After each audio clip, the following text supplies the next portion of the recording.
శ్రీరామనవమి పండుగ సందర్భంగా హైదరాబాద్లో 48 గంటల పాటు మద్యం దుకాణాలు బంద్ కానున్నాయి.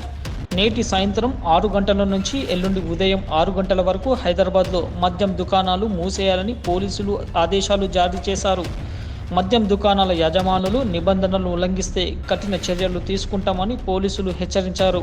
కాగా రేపు హిందువులు శ్రీరామనవమి పండుగను జరుపుకోనున్నారు.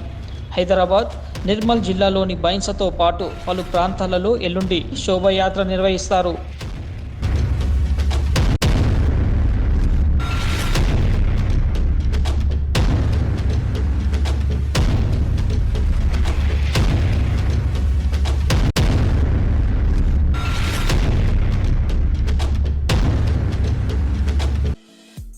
ఈ వీడియో మీకు నచ్చితే లైక్ చేయండి, షేర్ చేయండి, మా ఛానల్ని సబ్స్క్రైబ్ చేయండి.